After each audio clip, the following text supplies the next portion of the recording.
A few years ago, there was a case in Thailand where a villager, who was very earnest in the practice, took his practice very seriously to the point of where his hands became so stiff, he could not move them. He did not show up for the morning chanting session which started around 4 o'clock, and I did not see him in the dining hall at breakfast time either. I wanted to see what happened, so I went to see him at his cottage after breakfast, and found him sitting with his hands stuck to his abdomen. Once he saw me, he asked for my help. He said that his hands had been stuck like that since 3 o'clock in the morning, and that it had already been 6 hours since he could not move. He said he asked for help, gave blessings to the sentient beings, but it did not help. I know that his mind was turned too far inward. So, I tried to speak with him to push his mind outward, to involve him in outward conversation. I had a conversation with him in order to let his mind out of that situation. I asked him, "How many children do you have?" He replied, 3. So I asked, "Do you miss your children?" He said, "Yes." "How are you planning to help your children when they grow up?" I asked. He started telling me his plan for helping his children.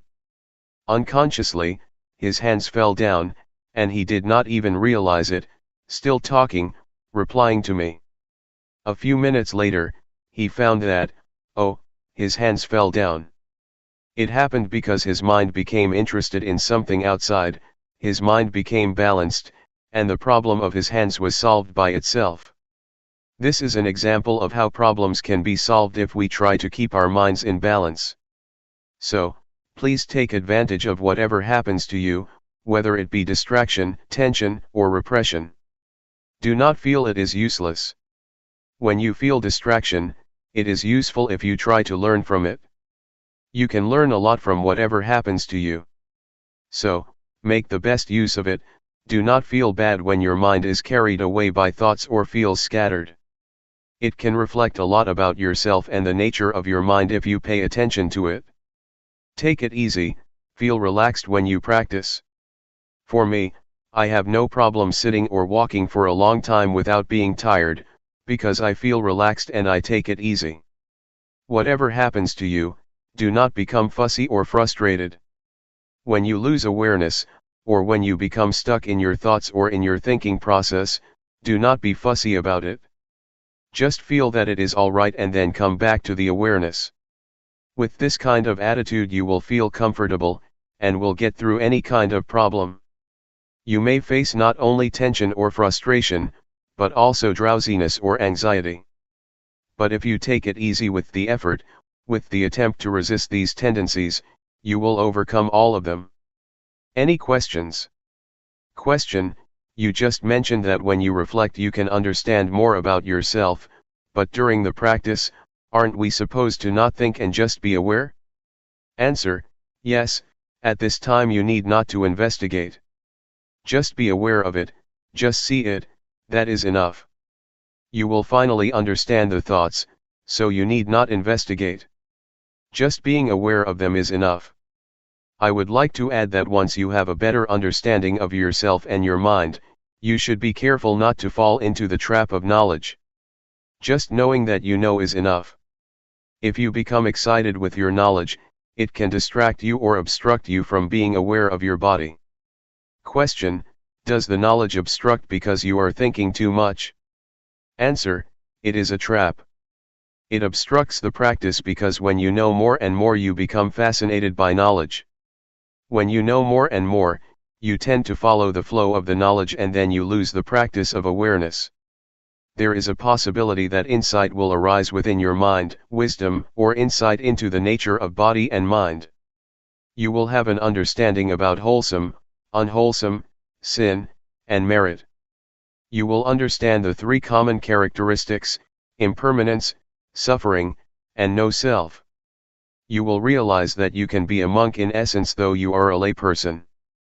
Some monks, after practicing and achieving such insight, exclaim that, "This is the first time that I feel as though I am a real monk. Just today I became a monk." Despite the fact that they had been ordained for many years, they felt that they were not monks until then. Question: someone else suggested that, and I have tried it a couple times. After you practice a long time, you feel very well and calm. That is a good time to think about what you want to do in the future, because your mind is very clear at that point. Answer: there is no problem if you know when to finish. There are some artists who use meditation to calm the mind in order to paint. But I would like to say that meditation is not only for work, or solving practical problems.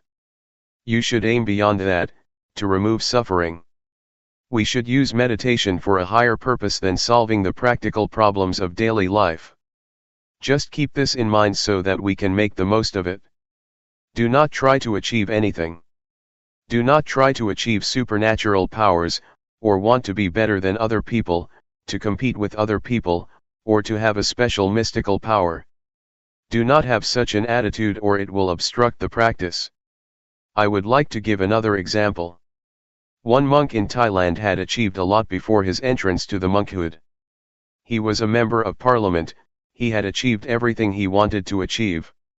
So his mind was achievement-oriented, and when he became a monk, he still had this attitude.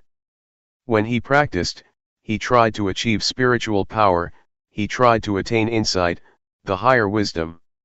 He drove himself to practice a lot until his mind became out of balance. When he met me, he asked me, "Do you see that my robe is full of lotus? I am not an ordinary monk now." I took this monk out of the temple and tried to help him become normal. I took him to see the flowers, the trees, talked to him and made him forget the practice for a while, so that he became relaxed and felt better. But do not worry that you will be like him. I can assure you that I will take you to the right path. If you stay firm in your awareness and don't expect anything more than awareness, you will be all right. Question: was he practicing with Luangpor or with someone else? Answer: with another master, he was just visiting the temple. After a brief chat, I knew that the monk had a problem. Question: it is interesting that this monk would trust Luangpor. If they do not trust, the problem cannot be solved. Answer: it has nothing to do with trust. Because if we have the means to solve the problem, we just talk with him personally, and if we know how to help him get out of the trap that he is falling into, then we can help. In fact, this problem can be solved by itself, but it takes time, probably 10 days if nobody helped him. Question: I think maybe I am too inward in my practice, because when he told his interesting story I realized that, all the tension in my back was leaving. After I went outward and listened to his story, I started to forget all about the pain. I still have a congested head, but I can see now that my back tension is releasing. Answer: it is okay. Whatever happens, do not be worried. You should learn how to solve the problem yourself. For example, when you become tense, try to look outward, see your surroundings and pay attention to them. This will help balance your mind. Question: I have noticed that when I go outside to walk around the pond, I feel more relaxed than I do in here. When I work in here, I feel more tense. When I work out there, it feels lighter to me. Answer: do not worry about whether your practice is right or wrong, do not try to achieve the right practice, just keep your mind relaxed and feel comfortable, going beyond anxiety or desire. Question: Luangpor mentioned earlier that hindrances can be helpful, so sleepiness or things like that can be helpful, we just need to resist them. I am just thinking, for example, that today I feel drowsy, and I have been staying with it. I am just thinking that maybe it is helpful sometimes to just go take a nap. When you wake up you feel refreshed, then you can practice better instead of trying to stay with it for a long time. Answer: if your body needs rest or feels physically tired, taking a nap is alright. Even the Buddha suggested you do that if your body needs it. But we should not take a nap on every occasion, just special occasions. If you take a nap every time you feel drowsy, you will not go anywhere. Question: in Sati meditation, we use our body's movement as the object of meditation. While doing the practice, there are other sensations of the body taking place, such as the stomach growling, legs going numb or coughing, etc. Where do we place awareness? Answer: when you cough, do it mindfully. When you feel tense or when you feel tired or have physical pain, sometimes it is not good to resist it. You have to reduce that pain by changing your position from sitting to walking, etc. You have to learn how to reduce this kind of suffering. It also depends on the case. For example, when you feel pain at your neck, you are aware of it, but you should not concentrate on or pay attention to it. You should just continue the awareness of your hands movement. But if you feel tired and your body needs to relax, then you should change postures, or if you have gas in your stomach, the gas should be released mindfully. Question: can you define mindfully, please? Answer: you are aware of it. Mindfulness and awareness are interchangeable. Practically speaking, they are the same, concomitant, twins. So, to be mindful is to be aware of that particular thing. Question: but when you talk about awareness, you are talking about your senses, right? What you feel, what you taste, what you hear, what you see, that is all part of awareness, right? Answer: yes. Knowing what you see and what you hear is awareness. But for the practice, you just pay attention to the object of meditation, like the body's movement. Once, while I was practicing sitting meditation, a big snake moved towards me and it seemed to me that it did not realize that I was in front of it. So, I tried to stop it and make it aware that there was a person in front of it. I threw a matchbox in front of it, and it raised its head once it realized that there was something in front of it. Once I knew it was a cobra, I tried to protect myself without fear, without nervousness or anxiety. Since at that moment, I knew I should not move hastily, I did it mindfully, grasping my robe to protect myself. I prevented the cobra from biting me. June 9, 1997. The Threefold Training. We have to study ourselves to gain a better understanding of ourselves, otherwise, we will become the victim of suffering. Suffering will become our master, and control our minds. If we know ourselves, we become our own masters and can live our lives accordingly. Within ourselves, there is both heaven and hell, merit and evil. Our mind can be the source of happiness or the source of suffering. Pleasure and pain are inside ourselves, as are all states of mind. If we know ourselves better, we will learn how to make our lives happy and free from suffering. There is no better way to understand ourselves, to work and see ourselves internally, than practicing meditation. But normally people are not much interested in meditation. Buddhadasa, a great monk in Thailand who passed away recently, once said that people tend to respect monks, but they never listen to them or put their teachings into practice. Mindfulness meditation is the shortcut to the heart of the nature of our minds and bodies. It will lead us straight to the core of reality, that is the body and mind. There is no way for us to gain a better understanding about mind than mindfulness meditation. Mindfulness helps us attain wisdom or insight into body and mind. It helps us to be clear and remove any doubts we may have about ourselves. During the practice, you may ask yourself, what am I doing? Why did I come here? What is the purpose of meditation? Will it work for me? Or you may ask yourself, is there heaven or hell? These are all questions that I asked myself 30 years ago when I was still a layman.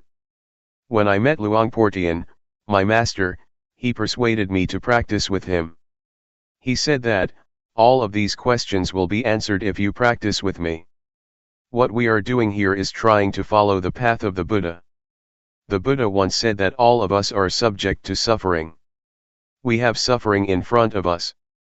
It has penetrated into the deepest core of our existence. Suffering dominates our lives, so we should be aware of it and try to find the way out of it. We come here to practice meditation in order to get rid of suffering. This method of practice enables us to see the reality of body and mind, to see how suffering is created. It is created from our attachments to body and mind.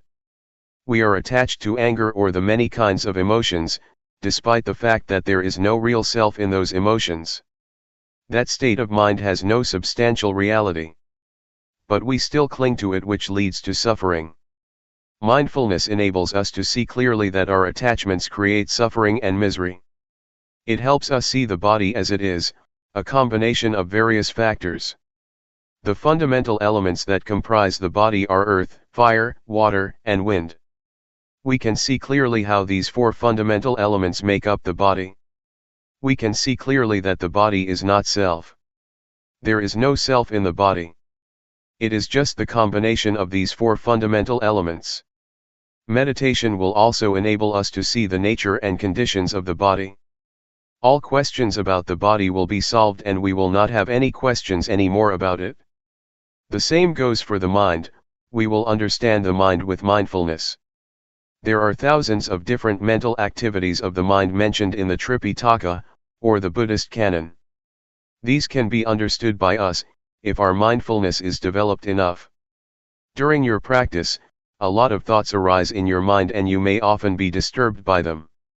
Once you know yourself clearly, you will see that suffering is caused by your attachment to thoughts and emotions. When we hear a noise, we react to it, we are attached to it, and we make judgments about it. The noise is good, the noise is bad. Whatever we see, whatever we have contact with, we always react to it and make judgments, good or bad, pleasure or displeasure, satisfactory or dissatisfactory. We are not aware that we should not be attached to these objects because they have no self, it is just a thought, not the self, and we should not make it personal. There is no person in that thought, but because of our ignorance, we grasp it and take it to be a person or make it personal by attaching ourselves to it. Mindfulness meditation helps us to see, to go beyond convention. Conventions are not the ultimate reality. They are what we assume them to be. You assume that this is good, that this is bad, I am the monk, you are the layperson, this is Guanyin Bodhisattva, etc. We are attached to convention and this makes us suffer. If we see the ultimate reality, we will see and understand that convention is just what we agree upon together. With this insight, with this understanding of conventional reality, suffering has no basis of existence. Suffering exists because we are attached to conventional reality. Once we have insight into conventional reality, and understand that it is not the ultimate reality, suffering cannot be sustained. This is the ultimate insight that we can attain if we develop enough mindfulness. The practice covers the whole aspects of the training according to Buddhism. According to Buddhism, there are three aspects of the training we call the threefold training: training in higher morality, training in higher concentration, and training in higher wisdom. When you practice and develop awareness, the awareness will keep you moral, because if you have awareness, you will not be inclined or tempted to conduct evil. Awareness will enable you to be calm and have a peaceful mind. And, obviously, awareness will bring you to wisdom, to have insight into the nature of reality. You can see that whatever object we have contact with, there is no real self, no independent or substantial self that we can attach to. This will enable us to see reality as it is, to see how impermanent it is, to see how suffering it is, to see that there is not a self that we can attach ourselves to. Everything will be seen under this framework as being impermanent, suffering, and no self. We see what is subject to impermanence, what is subject to suffering, what is subject to no self. We let it be as it is. We are not attached to it. These are the insights that we can gain from the practice.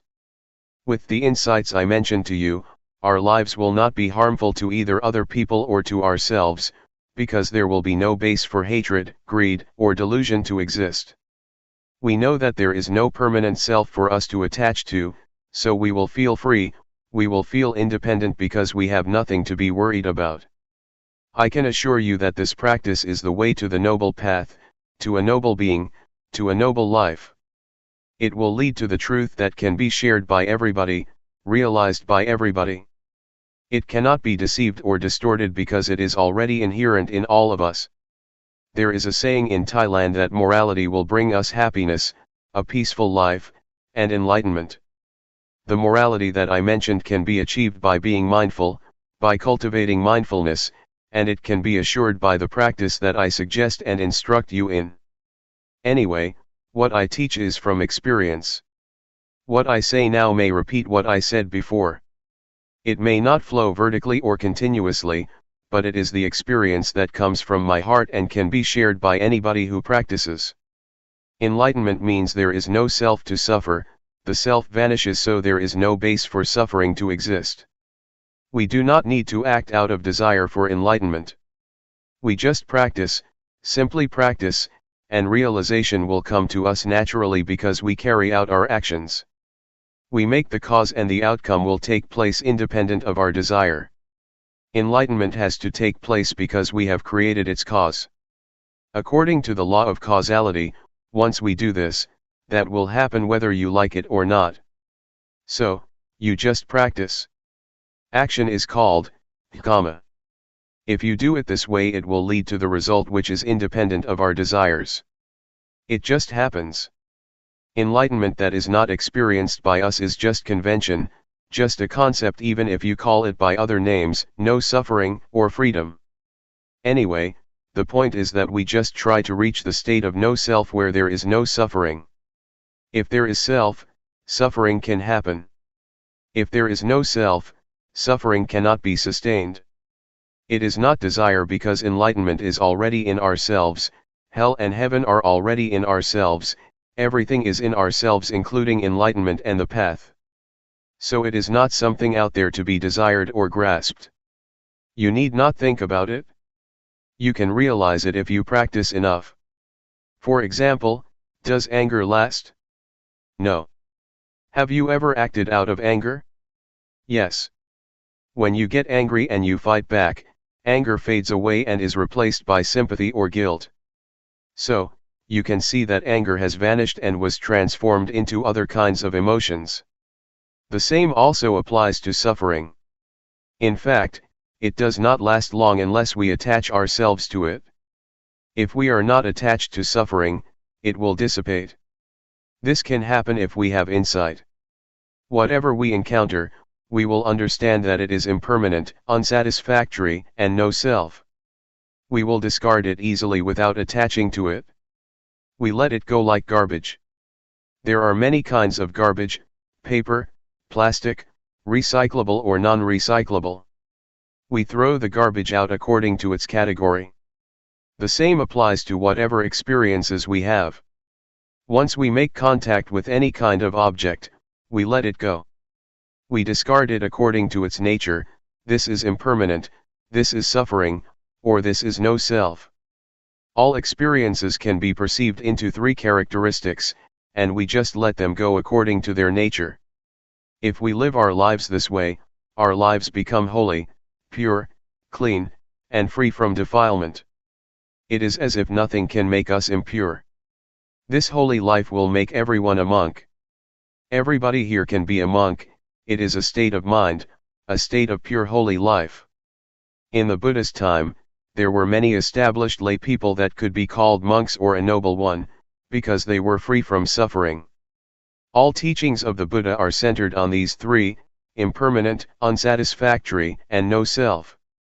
In the first sermon of the Buddha, he asked the 5 ascetics who would become the first group of noble beings, "Is there anything permanent?" They replied, "No, everything is impermanent." Buddha asked, "What is impermanent is suffering, isn't it?" They replied, "Yes, what is impermanent is suffering, or the causes of suffering. So, whatever is subject to suffering is without self, isn't it?" he asked. Yes, they replied. So, once the 5 ascetics understood that everything is no self, they were enlightened. So, this is the key teaching of the Buddha, the 3 common characteristics. Very few people teach this doctrine. It was fortunate for me that Luangpor Teean taught me about this reality. Cyclic existence is in the present moment, it happens in this life, it is not the bardo or the next life. Our present life is governed by the cyclic existence. Take the smoker for instance. The cyclic existence is composed of 3 factors: defilement, action, or conduct, and consequence or result. The smoker has a desire to smoke, and once they smoke there is addiction, and addiction leads to desire to smoke more, and it becomes a cycle: desire, smoke, addiction, desire, smoke, addiction. This is the cyclic existence. This cycle can be broken if the smoker rejects or abandons this habit. No smoke, no addiction, no desire. This finally leads to enlightenment. Once the cycle is broken, nibbana can be realized. Because there is no desire, no action arises. Once there is no action, no desire, and no addiction take place, everything becomes normal, becomes cool. Nibbana is the state of coolness. June 10, 1997. Seeing the mind. We are now following in the footsteps of the Buddha. What we are doing now is practicing what the Buddha instructed us in, that is training ourselves to be aware of body, feeling, thoughts, and mind objects. But we should learn how to do it properly, otherwise we may suffer because of the feelings, thoughts, or mind objects that arise. Our practice may be delayed or obstructed by a lot of things, such as thoughts. In fact, what we should do is just be aware of them, but sometimes we act upon them, and thus another kind of thoughts arises. It is a kind of dual or 2 layers of thoughts, we act upon creating more thoughts. It is not the primary thoughts that create suffering for us, but the secondary thoughts. This reaction or response to thoughts makes us unhappy and will delay our practice. So, please avoid reacting to thoughts, just be aware of them, and then let them go. In Thai, meditation practice is called Hapathibat. Hapatha means to return. What we are doing now is returning, bringing our minds back home. We tend to be driven by emotions, thoughts, feelings, and elemental conditions. They drive our minds away from home. So, we have to bring our minds back home. This means we have to resist, to go against the stream of habit, go against the stream of thoughts or emotions. Normally, we tend to follow our thoughts, but now we try to resist them, to go against habit, and return to awareness. Awareness is our home. We have to turn our minds back to awareness, to bring our minds back home. Awareness is the point of reference, it is like a pillar that we have to grasp firmly, in order to return and not be driven by any kind of mental conditions. Mindfulness meditation covers 2 kinds of meditation, namely, calmness meditation and insight meditation. The point is to be aware of the body and to be aware of the mind, to be aware of feelings, thoughts, and mind objects. It does not mean that you have to stop your thoughts, just see them, simply know them. When you think or when thoughts arise, just be aware of them, whenever thoughts arise, just be aware of them, no matter how often they arise.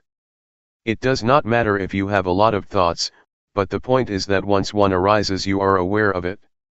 If you have 100 thoughts, you should be aware of all 100 of them. It is not how rarely or how frequently you think, but how often you can be aware. This is what we call self-awareness, to be aware of our own thoughts. This is what Luangpor Teean emphasized. Do not be worried if you have a lot of thoughts. What you should do is be aware of whatever or whenever thoughts arise, that is all. That is the practice. If we want to attain calmness or peace, we may try to stop our thoughts or stop the thinking process, this will lead us to the calmness meditation. It will bring us only calmness and peace to our mind.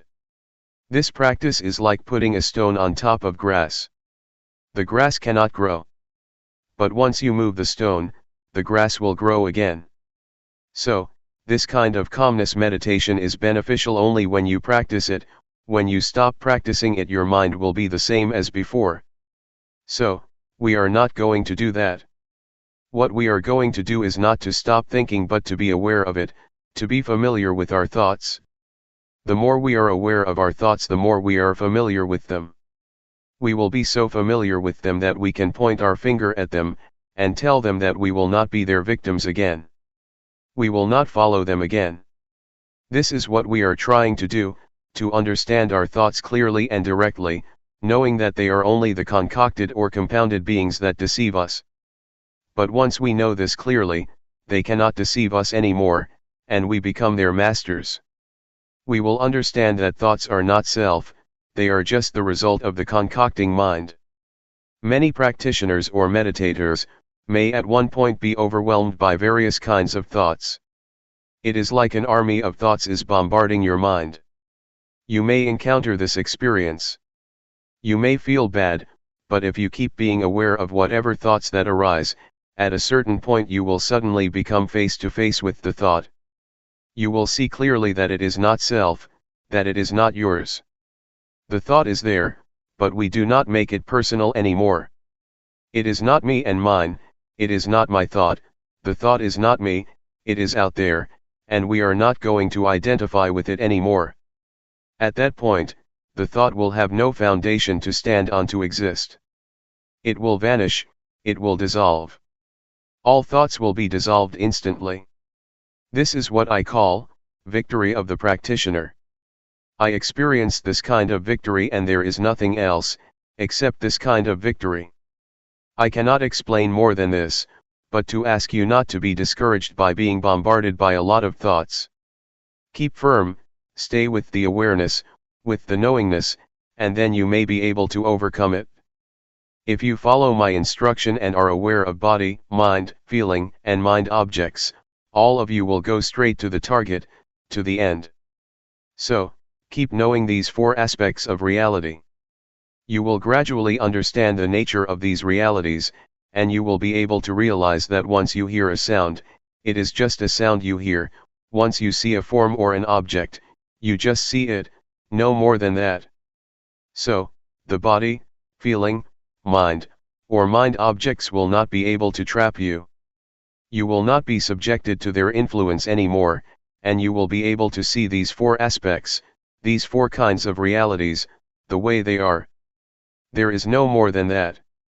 Take feeling, for example. If you are not aware of it, once one arises, it will not be just a feeling. It will be more than that. You will judge this feeling. Is it good? Is it bad? A lot of convention, a lot of values will come into play because you are not aware of the feelings. This is good, this is bad, this is desirable, this is undesirable. So, many kinds of values and judgments come into play, and there will be no end. The same is true of mind or thoughts. If you are not aware of them, you become judgmental and will go on, endlessly. So, just be aware of them and they will be finished, it will be ended. Feeling will be just feeling, emotions will be just emotions, and mind objects will just be mind objects, and no more than that if you are aware of them. So stay firm, stay only with awareness, and do not push yourself too hard. Just feel free and do not be worried. If you cannot do it, if you cannot be aware of it, that is okay. Do not feel bad for yourself, do not feel regret, oh, I made a mistake. No, just forget it, just go ahead with your practice. Eventually you will realize the truth through awareness. With awareness the truth will reveal itself. The truth of feeling, the truth of mind, the truth of mind objects, and the truth of body will reveal themselves without your memorizing from texts. These truths cannot be memorized, but it is in your capacity to realize them. From my personal interview, all of you have already experienced what is in yourselves. You did not experience something in your imagination. What you explained to me during the past few days is what you have experienced. It is inside yourselves, it is useful. Do not discard it. If you know how to see it properly, it may not be mindfulness that you wish for, but it is still useful for you to use it, for you to understand it. So, just try to learn from it, and it will give you insight or wisdom. What we have experienced so far is not beyond the realm of body and mind. This is the physical body, and feelings, thoughts, and mind objects are in the realm of the mind. So you did not experience something out there. It is already in your body and mind. Try to make use of it skillfully. Luangpor Teean told me that the training of the mind is to see the mind, to look into it, not to seek for calmness of mind. Just see it, just be aware of it, and you will have proper mental training. Since your experience is not beyond body and mind, you do not experience something out there. You experience what is already in yourselves. So, just feel free, feel relaxed and know that you have done nothing wrong. But if you see the image of hell or heaven out there, if you smell odor out there, if you see a vision of angels or a deity out there, you are traversing the wrong path. Please come back. Just try to see, be aware of what is already in your body and mind. That is all. Do not look beyond that. What you have already done may be called meditation, observing the precepts, or earning merit. The meditation you practiced has already covered what I just mentioned. When you practice meditation here, your mind becomes normal, that is sila, or morality. It means normal, normal in conduct, normal in deeds. If you feel calm and peaceful, that is wholesomeness, or husala. If you know how to be free from your thoughts, that is wisdom. Even if you suffer because of them, as long as you learn from them, you have gained wisdom. It is knowledge. It is not necessarily negative. When you practice, you do not do anything harmful to yourself nor to anybody, which means you have already kept the precepts, observed morality. So, morality, concentration, wisdom, wholesomeness or merit, have already been developed from your practice.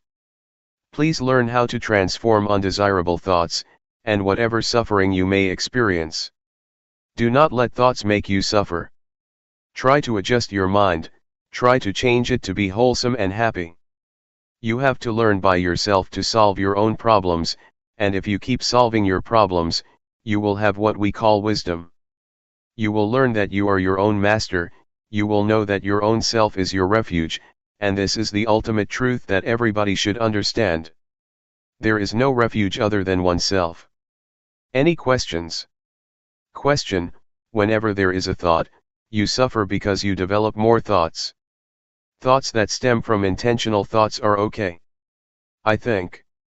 For example, if during the practice, you have a thought and know that you cannot improve yourself based on it, then you come up with something of how you want to improve it. Answer: yes, if it is a skillful thought, it will lead to wisdom. We should learn from thoughts without suppressing them, that is what we call wisdom or insight. Wisdom can be obtained when body and mind are free of disturbance. Now, we are already here, and our bodies are far away from annoyance or disturbance. If our minds still think about this and that all the time, about sensual pleasure, about sensual happiness, the Buddha compared the situation to a log that is on the shore but is still wet. You cannot make fire with this wood. But if you are here, your body is in a place of solitude, and your mind is also calm and not engaged in sensual pleasure or distraction, you are like wood that has already dried and can be lit. This means that one will be able to be liberated because body and mind go together. The person who does not practice will keep thinking about the experiences of the past. But if we practice, our minds will be in order, they will keep knowing the present moment. And this mental attitude of knowing oneself, or knowing one's thoughts, will give the wisdom that the mind itself reveals, the truth that is manifested in mind. So, such practice will give rise to the wisdom that the Buddha suggested and praised. We are able to develop or attain a state of wholesomeness in the same manner that the Buddha did. We are able to abandon the unwholesomeness and the suffering that the Buddha was able to. What the Buddha attained is not something beyond our capacity. We can also achieve his compassion, his wisdom, and his purity. So, do not think that the Buddha's qualities are something out there. It is already in our capacity to develop them if we practice constantly. If we practice hard enough, his compassion, his wisdom, and his purity will be shared by us. Mindfulness meditation leads everybody to the same goal, just like Route 301 led everybody here. Anybody who practices mindfulness meditation will realize the same thing, the same wisdom. It does not mean that the Buddha knows one way, and the noble beings know something different. They know the same thing because they use the same road. Mindfulness meditation is the most important road to liberation. What we have practiced now is not a waste of time. Even though you have not attained wisdom yet, what you have done will produce results. You are going to create a karma, or conduct, that produces results. For example, when you raise your hand you become aware of it, such awareness will not vanish. It will accumulate and it will enable you to attain something. So, keep practicing even if you do not gain insight during this 7-day retreat. That is okay, just never mind. Please continue your practice after the retreat, and it will certainly produce results. Question: could anyone reach liberation during this lifetime? Does it depend on the amount of effort you put in the practice? Is it hindered by the sankhara that you have accumulated? Answer: yes. It is possible for a person to achieve liberation, if one practices the Dhamma or the teaching that the Buddha suggested. That is to develop or train in a higher morality, in higher concentration, and in higher wisdom. We are capable of reaching that point. It is not necessarily obstructed or hindered by past actions. If we practice in the present life, we are able to liberate ourselves. I would like to ask you, is there tomorrow? The teaching of the Buddha is full of marvelous characteristics. It is what the Buddha practiced by himself, and it is beyond time. It can produce results beyond the limitations of time. It is what one can realize by oneself, and it can be achieved by anybody with no limitation, and only the practitioner will realize it. You cannot practice it for other people. This is what the Buddha said.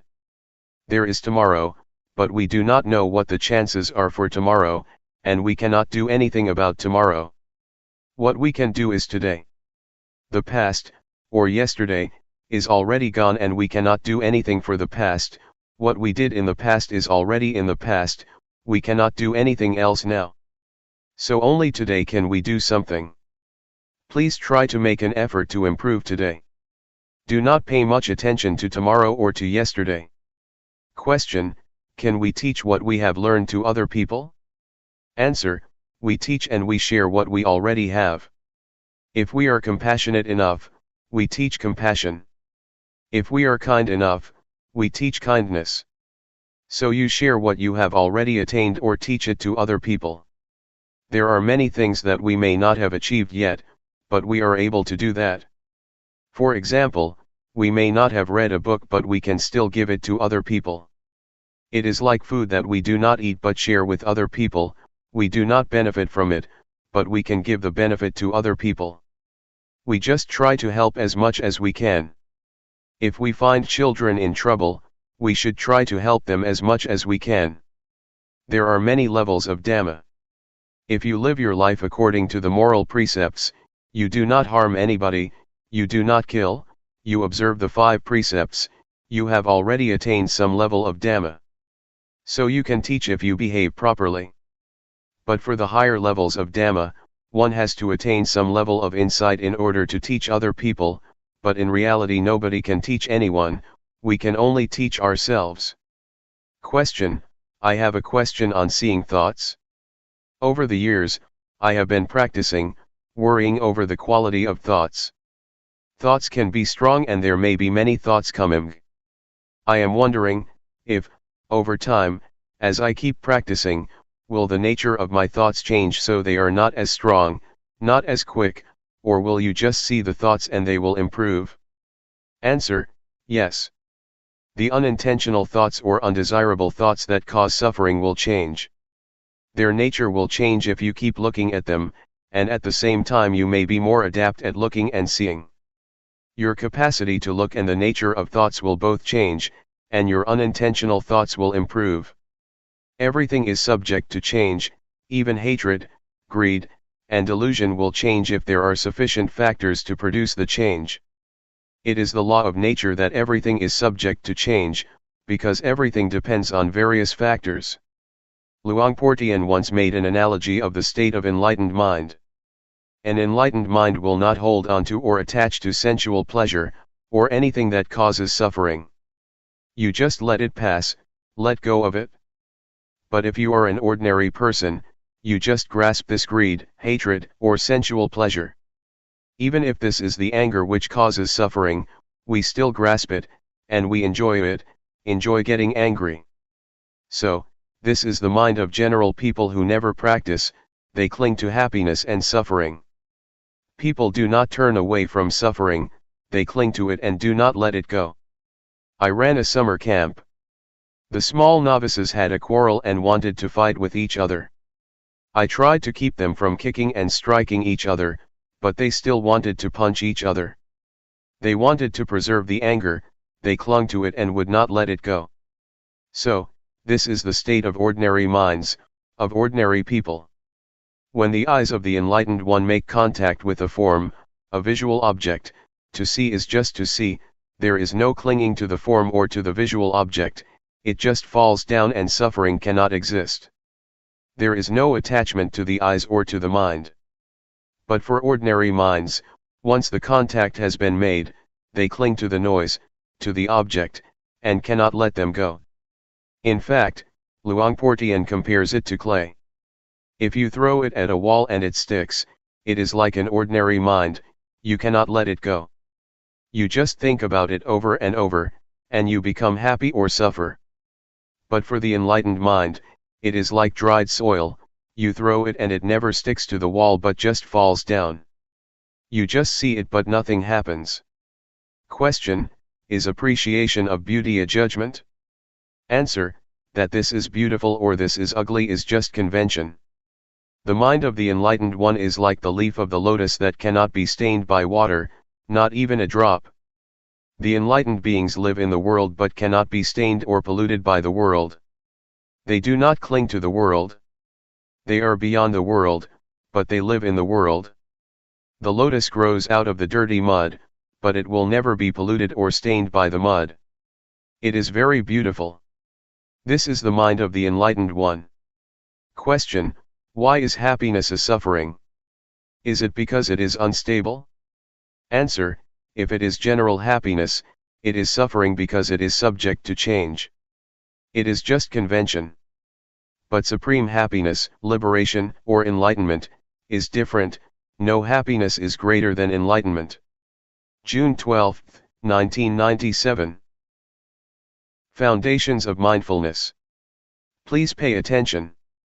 We have been following the instructions that the Buddha gave in the sutta called Satipatthana, or the sutta about the 4 foundations of mindfulness, which covers all human activities. Human lives or human ways of conduct can be divided into 4, the realm of body, the realm of feeling, the realm of thought, and the realm of mind objects. There are a lot of details concerning these 4 aspects of a human being. Our bodies have experienced a lot of things, we have felt a lot of feelings, encountered various kinds of thoughts, and faced a lot of mind objects or mental impressions. No matter what happens to the body or to the physical form, with mindfulness we can understand the fundamental truth, or the fundamental nature that underlies the activities of the body. Mindfulness gives us insight into the nature of the body. The underlying nature, the fundamental law, that governs the physical realm is what we call, the 3 common characteristics, impermanence, unsatisfactoriness, and no self. Feelings are also subject to the 3 common characteristics. Every kind of feeling, whether it results from contact with the eyes, with the ears, with the nose, with the tongue, with body, or with mind, is subject to these 3 common characteristics. Ultimately, feelings have no self. We cannot take them to be a self or a person. If we do not understand the reality of feelings, we will be their slave. We will try to struggle for the pleasant feelings, we will try our best to protect whatever can give us pleasant feelings. A lot of people are busy possessing objects that provide them with pleasant feelings, but they will ultimately find that they cannot keep them all the time. They are subject to change, to vanish. The Buddha always stresses that a feeling is not self, it is not the person, it is not the individual, so do not take it to be a person or self. Worldly beings who do not practice cannot understand what the Buddha said, but we will be able to understand if we practice hard enough. During the past few days we have been here, we may not have attained this insight yet, but it is within our capacity to see, to understand, and to have insight into the nature of feelings. We should understand mind or mental formations too. Thoughts, or mental impressions, are very important because if we are not aware of our thoughts they will give rise to anger, hatred, and delusion. They will give rise to pleasure, pain, sorrow, happiness, and a lot of conventions. Law, rules, regulations, and all sorts of things will come into play and your thoughts will proliferate without end. Thus we should learn to understand the thinking process. Can we see thoughts? Can we know the thoughts that arise in our minds? Do we follow the thoughts or do we just know them, just be aware of them? Do we suffer because of thoughts or do they make us happy? Can we see how thoughts are not self? Are we able to see them as void or empty of self? If we understand and see the thoughts that arise in our minds, thoughts are no big deal. We will become their master. But if we do not know the thoughts in our minds, they will control our lives, they will be our masters. To practice mindfulness meditation, we start by cultivating awareness of our bodies. We start at this point and then we become aware of feelings. Once we are confident enough to be aware of body and feelings, we will then go to the next step of being aware of our thoughts. We cannot jump directly to awareness of our thoughts, because we need to be skillful enough or it will cause us trouble. Our mindfulness should be cultivated and it has to start from an awareness of the body and our feelings. Once our mindfulness is developed enough, we will proceed further to train ourselves to be aware of our minds. We have to know the former step thoroughly first. If we ignore the awareness of the body, and jump to the step of mental awareness, we will become easily lost in our thoughts. To handle our thoughts and mental impressions, we need to know their weak points. It is as thought we are going to handle a snake. Snakes are harmful, but the skillful person who knows their weak point can capture them without getting hurt. It is like handling an elephant. Elephants are very big and strong, much stronger than human beings, but if we know their weak point we can capture and harness them. Whatever strength it has, however powerful it is, it does not matter because we know how to handle it. The same goes for our relationship with our minds and our thoughts. We have to know the weak point of our thoughts, then we will understand and will be able to handle them. We should know what their source is and how they are conditioned. With this knowledge, thoughts will not be harmful anymore. Keep knowing your body and mind. Stay only with the knowing, and do not do other than this. Stay firmly with knowing, and knowingness will bring about a change to your mind. We need not do anything to the mind or even the thoughts, but just pay attention to our awareness, the knowingness. Luangpor Teean compared unintentional thoughts to a rat and mindfulness to a cat. For ordinary people, the rat is very big while mindfulness is very small, the cat is very small. If you want the cat to get rid of the rat, you have to feed the cat properly, so that it will grow bigger and bigger until it can catch the rat. So what is the food for the cat, or mindfulness? We have to feed mindfulness with endurance, with diligence, and with constant effort to cultivate our mindfulness. They will develop our mindfulness, and mindfulness will do its duty on its own, handling, replacing, or removing the thoughts from our minds. We do not need to do anything with the thoughts. Just allow your mindfulness to grow and mindfulness will do its job. So, try to be firm on this principle. Does it sound difficult? Now let's talk about the fourth category, mind objects. There are two kinds of mind objects. One belongs to the realm of wholesomeness, and the other, unwholesomeness. Wholesomeness will enable us to be skillful, to be wise, and to be intelligent. It keeps our minds normal, stable, and unmoved by pleasure or pain. The unwholesomeness mind object, the second kind of mind object, always brings trouble to us. It creates a lot of suffering, and it turns one's mind to hell, to be animal-like, or to be a ghost. So, this is what we should be aware of. If we understand these four aspects of reality, body, feeling, thoughts, and mind objects, we have already covered all aspects of a human being, and our study is completed. So try to be familiar with these four realms of our lives, and learn to cultivate awareness of body and mind, of thought and of mind objects. Once we finish such study, our minds will become the noble life, the life that is harmful neither to ourselves nor to other people. It is called noble. Noble means harmless. Do not become stuck in doubt, in uncertainty. I can assure you that all kinds of sufferings, defilement, and unwholesomeness, are born out of our ignorance of the nature of body and mind, and strengthened by it. Once we have attained insight into body, feeling, mind, and mind objects, these four aspects, our lives should be liberated. What I have learned, and have not learned much, I learned about these four aspects of life or reality. And, Luangpor Teean did not teach much, he only taught these. Once I understand these, I no longer need the master. I no longer search for or seek any master. My study has been finished, my search finished, and now I do not need master anymore. Now I have no fear at all. I have confidence in myself because I do not teach for fame, for wealth, for material gain, or for any reward. I just want to help people to understand themselves, and to realize the truth. What I have said are just words, but it is not what I have memorized from any texts. I have not much learning, but what I share with you is from my direct experience, from my own realizations. That is why I am confident speaking and sharing with you. That is all. Please regard all of us as brothers and sisters. The Buddha is the father, Dhamma is the mother, and Sangha is the brothers and sisters. Question: how does one know it is time for him to tackle with thoughts? Answer: you are ready to see the thoughts once you can know a thought, when a thought arises and you are aware of it, and you are not dragged by thoughts.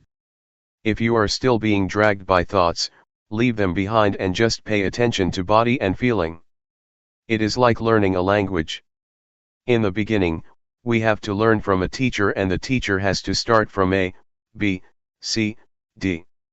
A, B, C, D, or the language, is still something out there, but once we internalize it, we become one with the language, and we are skillful enough to use the language.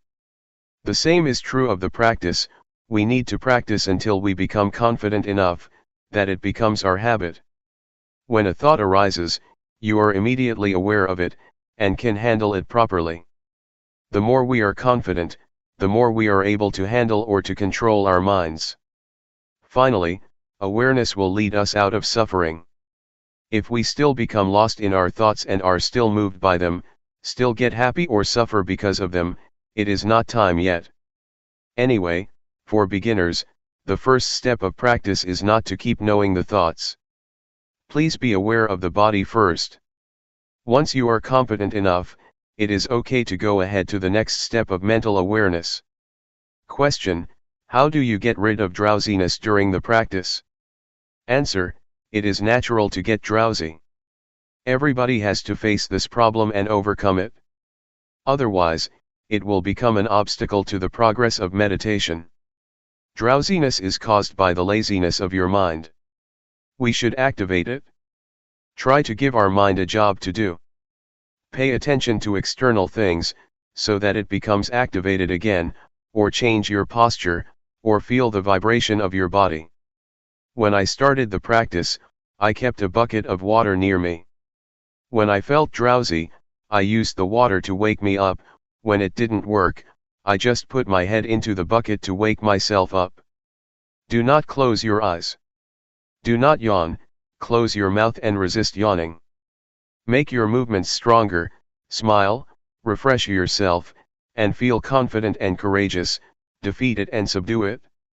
There are 5 hindrances that obstruct us from making progress in our spiritual activities. The first one is drowsiness, the second is restlessness or agitation, the third is doubt, the fourth is sensual desire, and the last is ill will or hatred. Drowsiness is like indolence, restlessness is like mischief, naughty, or stubborn, doubt has a nature of no self-determination or no resolution. These are the 3 dominant qualities of the mind during our progress. What the Buddha said is already in ourselves, he taught our reality.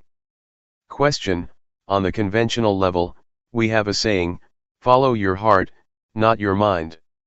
Answer: it is the wholesomeness in our mind and in our hearts that tell us what we should do. We should transform anger to compassion, suffering to happiness, and agitation to peacefulness.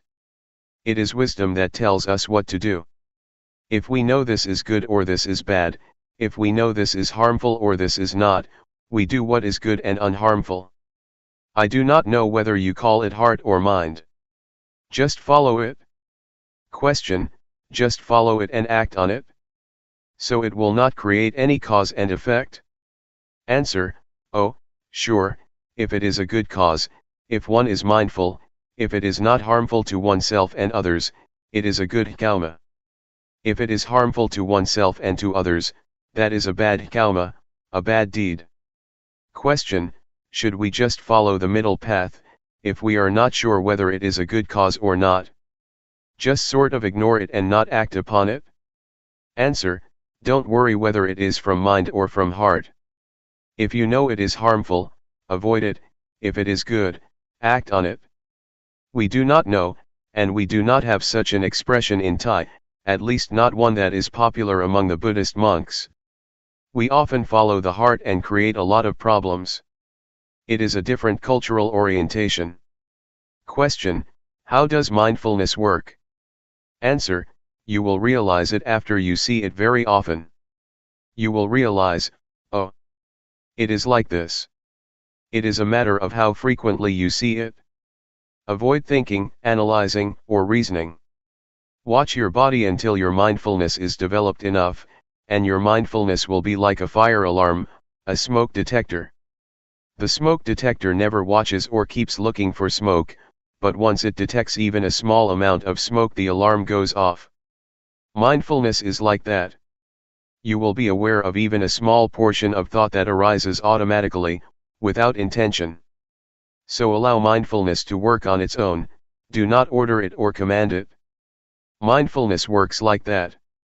Question: can you comment on psychic power, miracle, or New Age?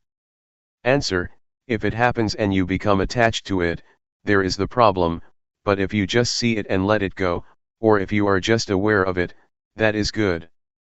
But normally people are attached to it. They want something special, but psychic power is not the real miracle. The real miracle, according to the Buddha, is the ability to be aware.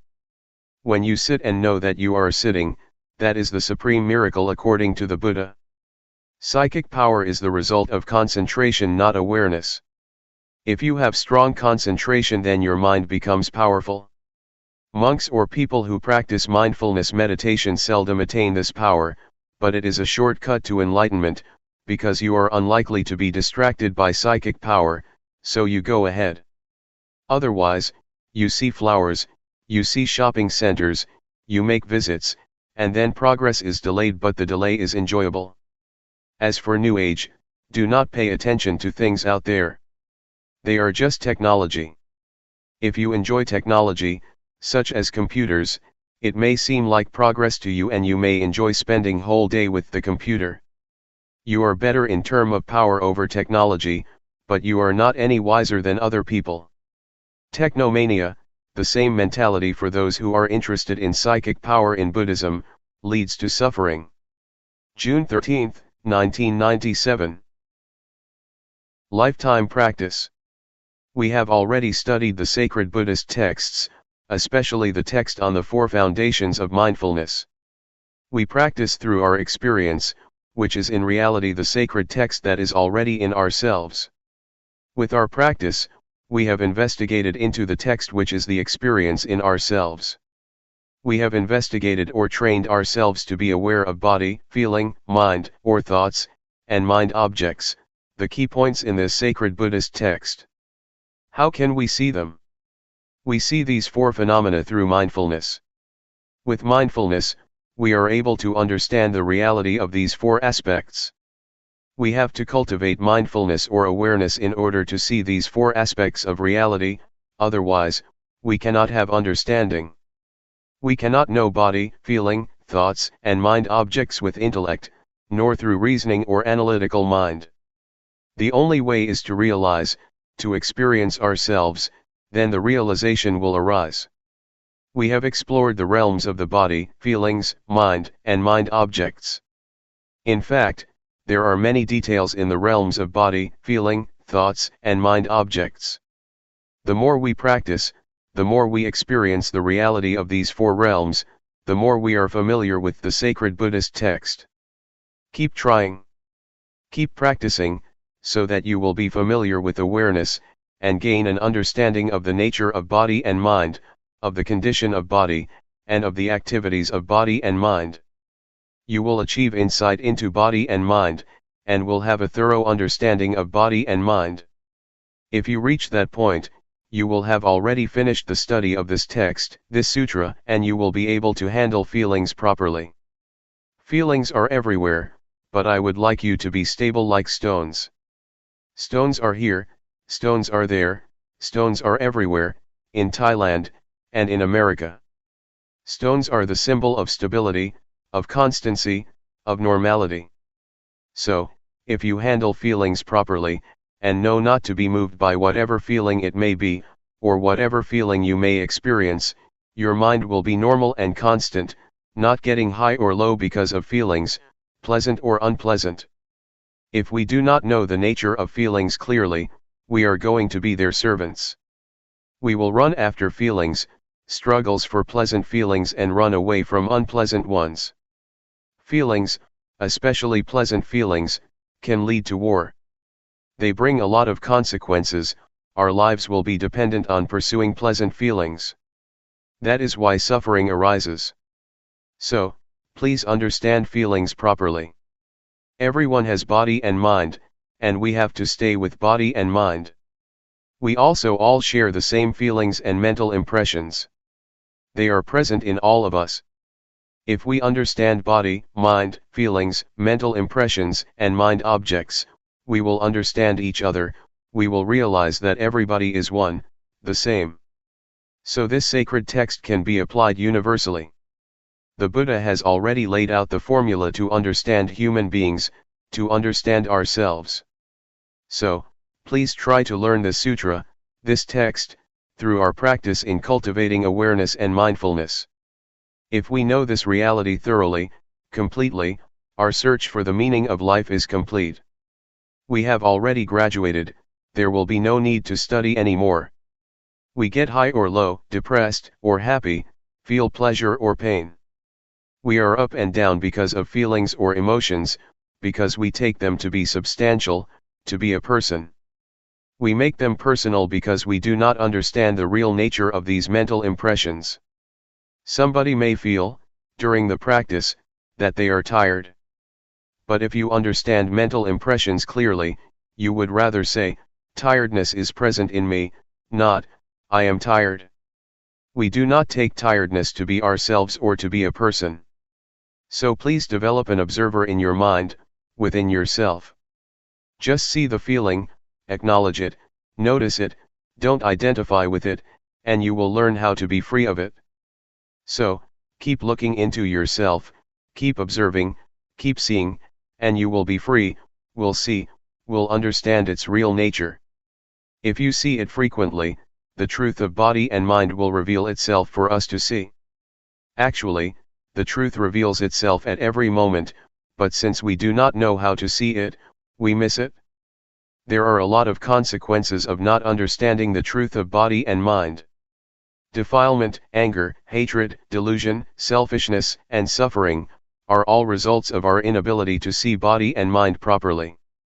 So, It is very important to learn seeing body and mind, to be aware of body and mind. Thought, or the thinking process, influences our speech and our conduct. Thus produces a lot of consequences and affect people in various ways, from one person to another, forming chain reactions. So, simply put, thoughts can produce a lot of consequences. But if we see the thoughts and understand their nature, they will not have as much influence or consequences. Unintentional thoughts cannot last if you see them. If you are aware of them, they are not substantial. Once we are aware of them, they just fade away, so do not think they are substantial. Just be aware of them. They cannot produce consequences. A thought has no end, it is always concocting reality. If we do not know the way of the thought, it will start another one and another, without end. There is a story of a dog in a monastery. Sitting under the staircase, the dog saw a monk returning from the alms round with food. It thought the monk very lucky because he could get food easily. After finishing his breakfast, the monk gave the leftovers to the dog. The dog had the idea that being a dog is even better, it can have food easily without having to go through the village. But after a while, a monastery boy beat the dog and the dog changed its mind. I would like to be the boy because he can beat the dog, he is superior to the dog. After the boy went to sleep, a fly buzzed over him, and the boy made a fuss trying to get rid of the fly without success. So, the dog thought being a fly would be better because he could disturb the boy, and the boy would not be able to get rid of it. A while later, though, the fly flew to the dog's mouth, so the dog just stretched his tongue out and caught the fly. He finally realized that to be a dog is better because he could overcome the fly. This is the concocting mind, the power of compounded thinking without end. We change our minds all the time. In a thought itself, there is truth, the truth of the thought, the cause of suffering as well as the cause of happiness, the truth of the way, the suffering and the way out of suffering, the truth of attachment and the truth of detachment. Thought is not a self, it is subject to condition. You have to understand that thoughts are created by conditional factors. They cannot exist alone. So we have to understand the conditions that produce the thoughts. All kinds of truths about suffering and the cessation of suffering can be learned, can be known within the truth itself. Truth is not a self. It is a condition. You have to understand. The Buddha said to Sariputta, that things and existence are produced by causes. They are governed by the law of causality. If you want to extinguish this, you have to get rid of that, because that is the cause of this. This is the law of causality, the law of dependent origination. So, if thoughts are subject to this law, they have causes and sources. If we want to get rid of an undesirable thought, we need not suppress it or eliminate it, but we should trace it back to where it came from, and then deal with it. Buddha achieved victory because he knew how to deal with the cause of suffering. So, to understand the underlying cause of thoughts, we need to develop awareness. Our awareness should be totally developed, full awareness. The way that the Buddha mentioned in many sermons, including the first sermon, was formalized and laid out in the text of the Four Foundations of Mindfulness. The way that he mentioned is important. If you follow that way, you will learn how to realize the truth properly. The nature of all existence is subject to impermanence, unsatisfactoriness, and no self. If you do not understand this, you will get high in pleasant feelings, and get low in unpleasant feelings. Life cannot always be pleasant, you will sometimes suffer. Our minds are moved up and down. But if we know all objects, all feelings, and do not take them to be substantial, do not identify ourselves with them, they can neither harm us nor disturb our minds. This is what I would like to stress. The retreat is not over as long as we have breath or are alive. We need to practice as long as body and mind exist with us. As long as we still have feelings and emotions, we need to continue our practice. To give you an idea that we are not alone, anything happens to us, noise, voice, people, sight and sound, taste and smell, from surroundings, have involved our lives. We have to learn to deal with all sorts of things properly, so that we will not suffer. June 14, 1997. Buddhist meditation in a nutshell. I would like to talk about the problems of meditation. They are problems that we all share: drowsiness, pain, tiredness, and exhaustion. These problems are quite normal for the practitioner. We have all experienced the same kind of problems. The only duty we have is to be mindful in every moment and in every situation. Whether you are drowsy, tired, or feel pain, try to be mindful in that situation, meaning you are not disturbed by these problems. Do not regard them as obstacles, but take them as experiences that enrich your practice. Because skillful practitioners have to learn how to deal with various kinds of experiences. Do not try to find answers in the intellect or in your brain, or try to investigate into the thoughts, or make reasons for what you have experienced. Just feel. Just stay aware. The practice of awareness will bring you insight or wisdom. It is the wisdom that is not the result of intellect or rationalization, but of repeated practice. This kind of wisdom enables you to understand the nature of reality. And the practitioner who concentrates on this kind of practice will obtain wisdom in return. This is what we call wisdom resulting from practice, not from intellect or from memorization. There are 4 kinds of objects that you should be aware of. The first is the body. The second is the feeling or sensation: coldness, heat, happiness, suffering. These are all in the realm of sensation. The third is thoughts, and the fourth kind of object is what we call mind objects. Mind objects mean the states of the mind or mental qualities. They include 5 hindrances: sensual desire, ill will, sloth, anxiety and doubt, and 7 factors of enlightenment: mindfulness, truth investigation, effort, zest, calmness, concentration and equanimity. Be it a wholesome or unwholesome object, just be aware of it. So train yourself to be aware of these 4 objects over and over. If you are not mindful, the body will bring you suffering and a lot of problems, feelings will create a lot of problems for you, as will thoughts and mind objects. So, it is crucial for us to be mindful with respect to body, feelings, mind, and the mind object. And this will give you insight. The more you are aware, the closer you are to insight. That is why we call this practice insight meditation, the meditation that brings you insight. The first level of the enlightened one is called Sotapanna. It means one who has entered the stream of enlightenment. The first level of the enlightened one is one who is free from or lets go of the first 3 fetters. The first one is a false view of person or false view of self. It means the view that this body belongs to me. This body is me, this body is myself. You take this body as me or mine, or take me as being in the body, or take body as being in myself. You take this body as substantial. But, if you attain insight into body and mind from this method of meditation, you can liberate yourself from this false view of self. The second fetter is uncertainty, skeptical doubt. Once you have realized the true nature of body and mind, you achieve insight or wisdom, and you have no doubts about the practice or about the proper way of meditating. The third fetter is attachment to form, to rituals, to legalities, or to the rules. This practice is good, is correct; that practice is not good, not correct. This rule is okay, that rule is not okay. This etiquette is good, that etiquette is bad. These are what we call attachment to the rules and rituals.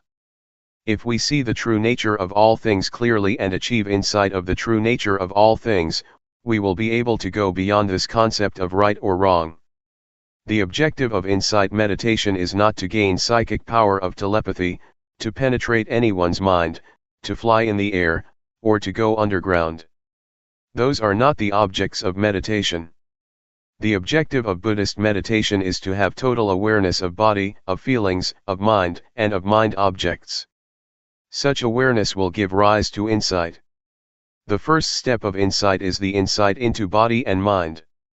With this insight you know without doubt what body is, what mind is, what the nature of body is, what the nature of mind is, what the disease of body is, what the disease of mind is, what causes suffering to the body, what causes suffering to the mind. This is the insight into body and mind. And once you achieve this insight, your practice will go on to the next step of the practice, learning to be aware of thoughts. In the beginning, as I suggested a few days ago, you should just be aware of your body. Do not mind your thoughts. Just leave whatever thoughts arise behind. But once you get insight into body and mind, you have to practice the second stage of being aware of your thoughts. Yet, to be aware of your thoughts does not mean that you have to investigate them. Just see them, register them, and then turn your attention to the practice of body movement. Do not bargain or negotiate with your thoughts, not try to find the motive or reason behind them. Do not ask yourself why you have such thoughts, why your thoughts are unwholesome. Not at all.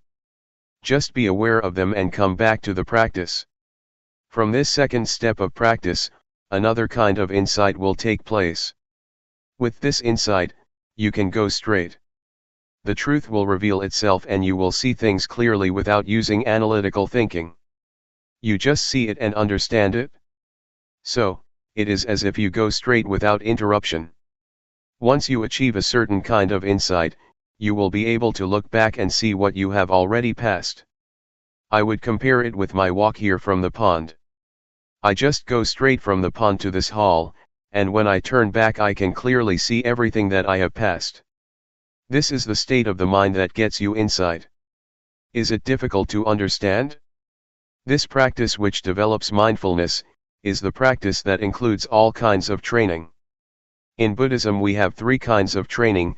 We call it threefold training: training in higher morality, training in higher concentration, training in higher wisdom. With this practice you will go through the threefold training because with mindfulness you observe morality, mindfulness also gives rise to concentration, and later wisdom arises from the practice. Once you achieve the insight that I mentioned, you will have no doubts about evil or goodness, and you will have no doubt about religion, what Buddhism is. You will have no doubts because it is clear to you, and there is no need to ask yourself what you have achieved. It is as if you take breakfast or lunch. Once you are full, you know you are full. You do not need more food. It is a realization nobody needs to confirm for you. You can confirm it for yourself. It is all right or good for you to experience drowsiness, frustration, and anxiety, because they help you learn. They come for you to see them, and the more you see them the more you will understand, just as the more often I see you the more I know you. I cannot mistake anybody for you. Once these mental qualities appear to you, do not be lost in them. Try to see them, do not identify with them, but see them, observe them. And the more you see them, the less likely they are to disturb you. They will gradually fade away. July 8, 1997. Insight Meditation. It's time to give a talk to complement your practice. We are practicing meditation to develop mindfulness, according to the system that the Buddha developed. This system of practice was not invented by Luangpor Teean or by anybody else, but was developed thousands of years ago by the Buddha. It is called insight meditation or Vipassana meditation. It is different from the calmness meditation, that was developed even before the time of the Buddha. The primary aim is to develop insight through mindfulness. The mindfulness that we experience or have already developed, is the same mindfulness that the Buddha experienced. And the body that we are going to be aware of, is not different from the one that the Buddha used as an object of meditation. The feelings or the sensations that we need to be aware of are also the same that the Buddha meditated on. And all the hindrances that we encounter, be it anxiety, uncertainty, indolence, anger or sensual desire, are also the same that the Buddha faced and overcame. So, what we do is not far from what the Buddha did or experienced. There are two objects that we have to be aware of, body and mind. That which moves is body. The hand's movement is the body's movement. that which receives sense impressions or that which think is the mind. The primary objective is to enable us to be aware of the body in the beginning. This practice enables us to be aware of every moment, every movement we make, either in our daily lives or in the formal practice as we are doing now. Sometimes we take this body as mine. We take our thoughts to be my thoughts, to be myself, or to belong to myself. These are misperceptions, or false views. We should take the body as body, mind as the mind, and nothing beyond that. The body follows the laws of nature. It has its own nature. The body is also subject to change. It has feelings. Do not take feelings or physical sensations as self or as substantial. They are just the condition of the body, just the feeling of the body. The same applies to the mind. There are many kinds of mental states: anger, drowsiness, anxiety, happiness, suffering, etc. These are not the real nature of the mind. They are just the activities of the mind or the conditions of the mind. The nature of the mind itself is peaceful and radiant. Again, do not take the negative emotions as the nature of mind. They are just the conditions of the mind. Please differentiate between these two aspects, nature and conditions or activities. If you have this understanding, the understanding of the nature and conditions of body and mind, you have already achieved insight into the reality of body and mind. When we develop mindfulness, it enables us to see and to be aware of body as body, feeling as feeling, mind as mind, and do not take them to be selves, to be ourselves, to be me, or to be mine. When anger, anxiety, or suffering arises, please see them as they really are. Recognize that suffering is present in me, but I am not suffering. Anger is present in me, but I am not angry. Drowsiness arises in me, but I am not drowsy. Try to see or to be aware like this. Do not take any emotion as yourself or belonging to you. Just take it or see it as it is. That is the proper attitude to have. When you practice mindfulness to a certain point, you will have this insight into body and mind, and the truth of body and mind will reveal itself. What is the nature of body? What is the nature of mind? What is the suffering of body? What is the suffering of mind? What is the cause of physical suffering? What is the cause of mental suffering? These are the truths that will reveal themselves when you attain a certain level of insight, and these will reduce your suffering. You have to look. You have to be aware. Then, insight will occur. If you are lost in thoughts or emotions, you cannot see, cannot understand the nature of mind. If you take this body as self or as belonging to you, you will not be able to understand the real nature of your body. So please keep knowing, and being aware of whatever happens to your mind and body. Do not identify yourself with thoughts, feelings, or emotions. Just see them. When you are aware, you will realize that the mind is impermanent, it is subject to suffering, and it is not self. The same goes for the body. The body is impermanent, it is subject to suffering, and it is not self. These are the insights, the results of awareness. Can you understand? The noise disturbs us, but sound is just sound. Do not bother with it. Don't be disturbed by noise. Just accept it. That's the way it is. Do not let it have an effect on you. The state of awareness is very important. It is the path. It is the fundamental of holy life. It is the whole of the training. In Buddhism we have three aspects of training, or threefold training: training in higher morality, sila; training in higher concentration, samadhi; training in higher wisdom, panya. If you practice mindfulness, you have already undergone this threefold training. Awareness enables you to be free from thoughts, free from mental states. It enables you to let go of these elements. And if you achieve the full awareness, you will be free from birth, aging, sickness, and death. You will no longer be disturbed by them. Mindfulness is the instrument to get rid of attachment, to let go of attachment, attachment to body or form, attachment to feelings, attachment to perceptions, attachment to mental volition, or attachment to consciousness. These 5 kinds of attachment, or attachment of 5 aggregates, will be dissolved by the power of awareness. The Buddha once said that attachment to the 5 aggregates, form, feeling, perception, mental volition, and consciousness, is suffering. It is the cause of suffering. So if you are able to let go of the attachment to the 5 aggregates, suffering cannot exist. That's why the Buddha calls it the supreme victory, the victory of letting go of these attachments.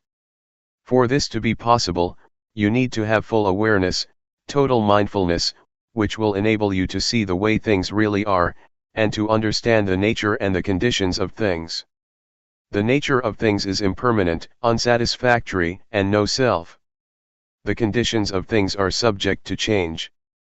Pleasant, unpleasant, agreeable, disagreeable, content or discontent, these are the conditions of things that keep changing. They are not reality. What I told you is the truth, the Dhamma, it is not a fiction or an invention. And this state of insight is not beyond your reach.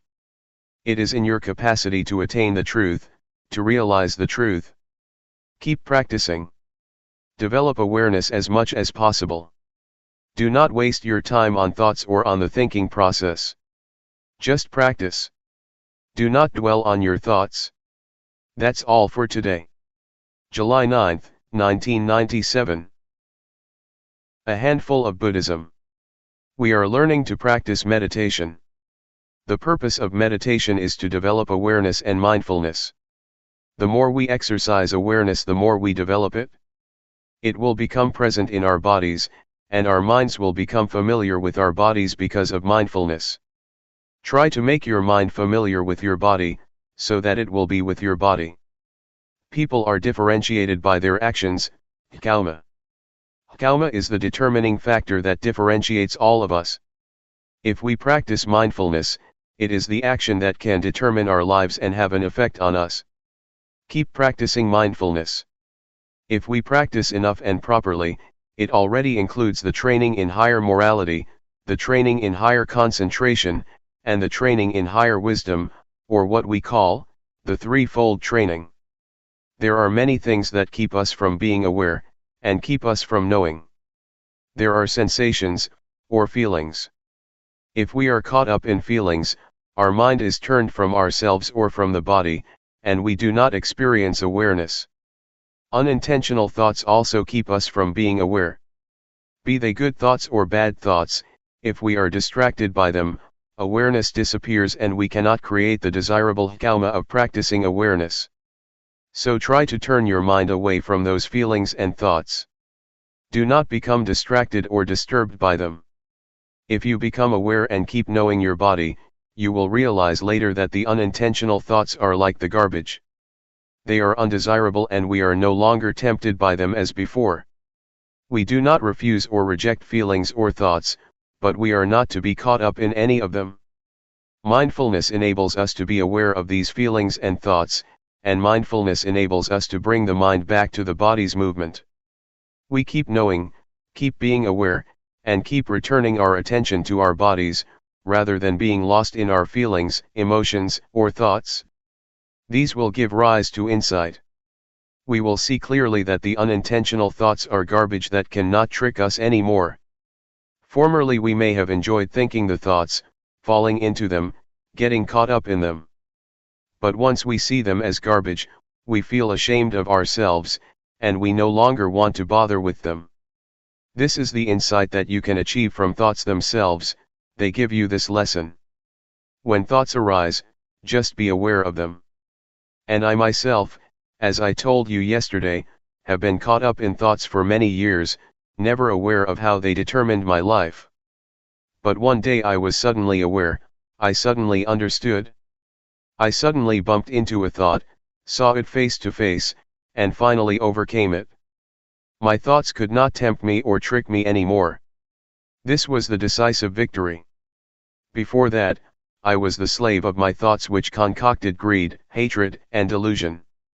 With thoughts, greed, hatred, and delusion arise. A lot of thoughts become the consequence of those defilements. Once I understood and saw the thought clearly, I became its master. The thoughts cannot be my master anymore. This is the insight, the result of accumulated awareness.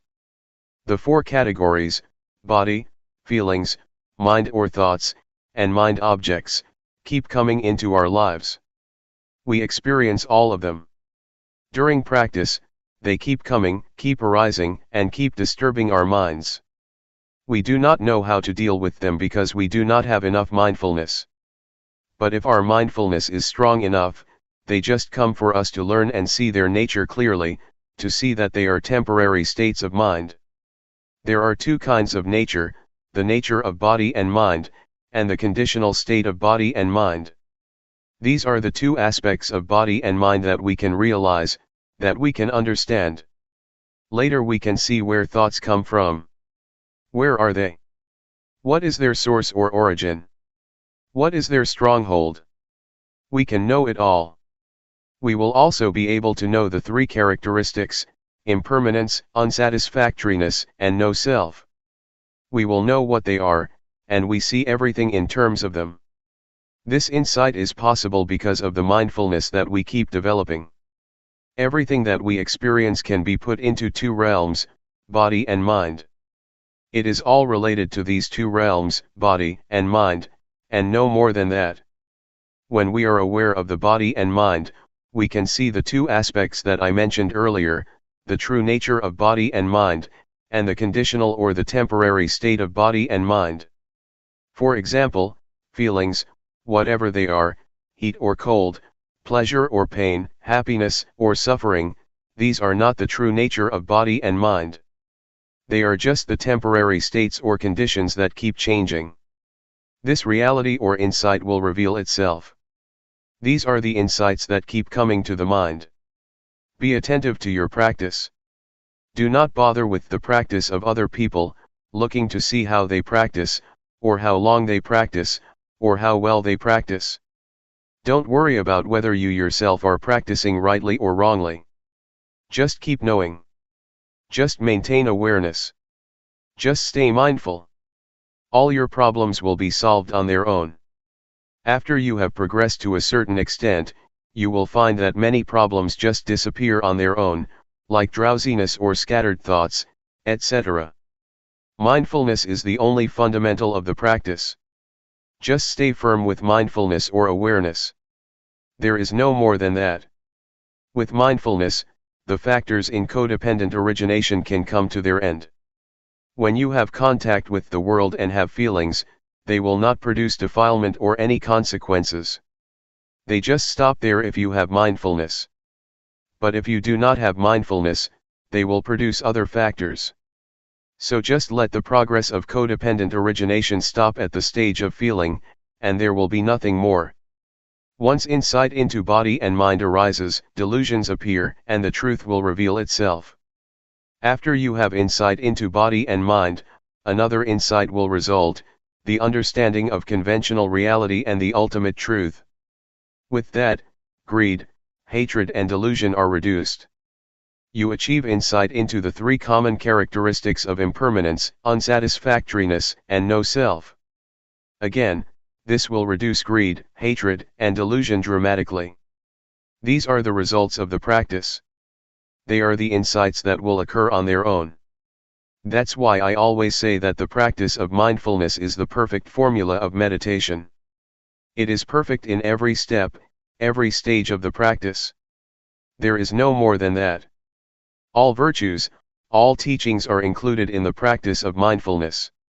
Be it training in higher morality, training in higher concentration, training in higher wisdom, compassion, loving kindness, generosity, endurance, etc. These are all virtues that you have already practiced through mindfulness meditation. In fact, the key teachings or the key virtues, according to Buddhism, are just a few, just a handful. July 11, 1997. Letting go. What we are doing now is following our Master, the Supreme Master, the Buddha, who developed this meditation a long time ago.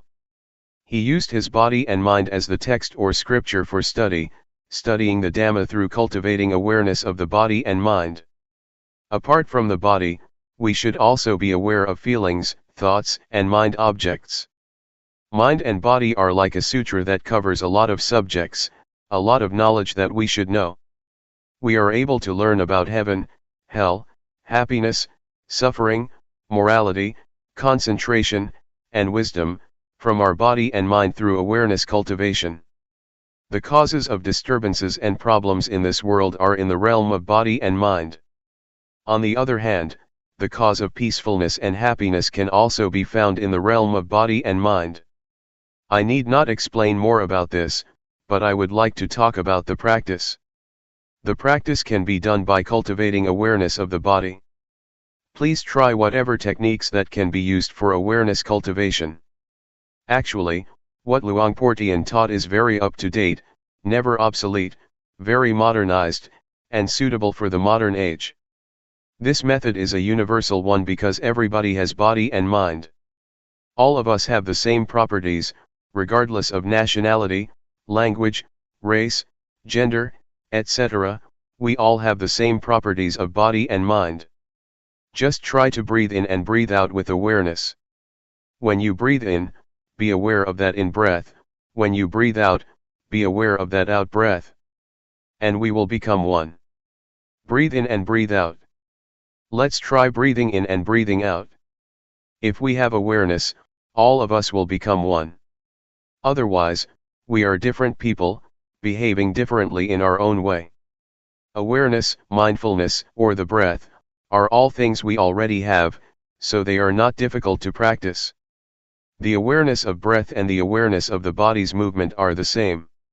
So how can we achieve awareness? Nothing can keep us from cultivating awareness. The only factor is ourselves. If we practice, awareness can be developed, it depends on us. We have already done many things, chantings, devotions, offerings, performing merits, studying scriptures, etc. Another thing that we should do is practice meditation. What Zhuangyan Monastery has done is to follow the path of the Buddha, encouraging people to practice meditation.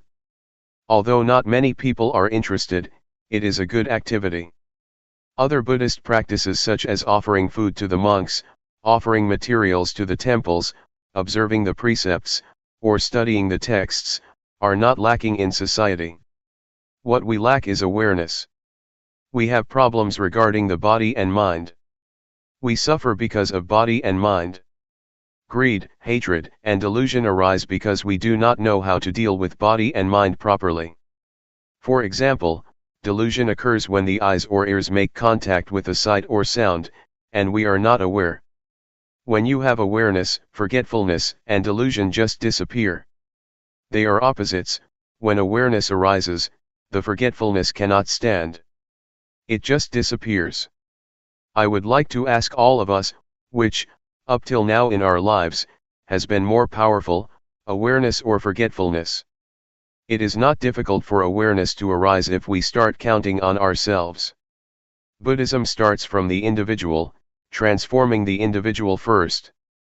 You need not change the environment or to ask the environment to change at the outset. So if you keep cultivating awareness, you will find the answers to your problems by yourself. The truth about body and mind will no longer exist. I would like to speak briefly for your benefit. We need to let go of everything regarding the mind. Regarding the body, we should learn how to reduce physical suffering and treat it properly. In other words, mental suffering can be reduced by letting go, but physical or bodily suffering has to be reduced by treatment. For instance, when it is hot you have to stay in the shelter and so on, because it is the physical suffering, but if it is mental suffering, you have to let it go. I would just like to encourage you to practice. This temple is a suitable place for teaching and practicing meditation. I like this place very much. We can practice or walk without mosquitoes.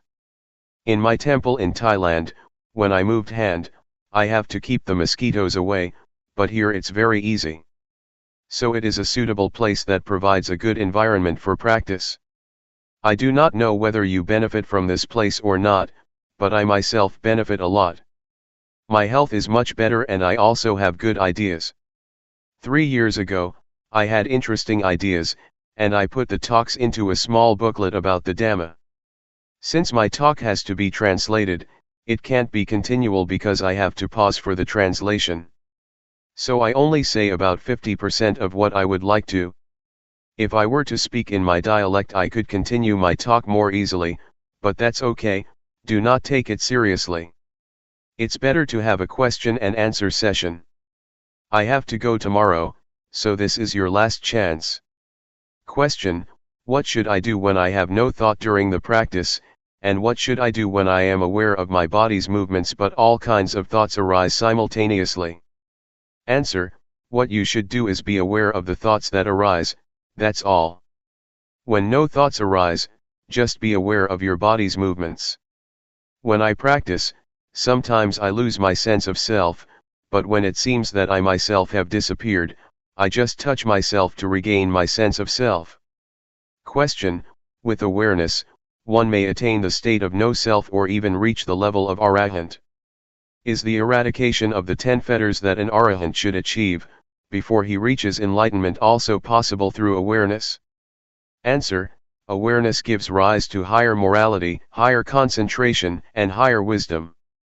So, the threefold training is already incorporated in the act of awareness. It depends on how much awareness we have. If the awareness is strong, it can get rid of the fetters one by one. So it depends on how strong the awareness is.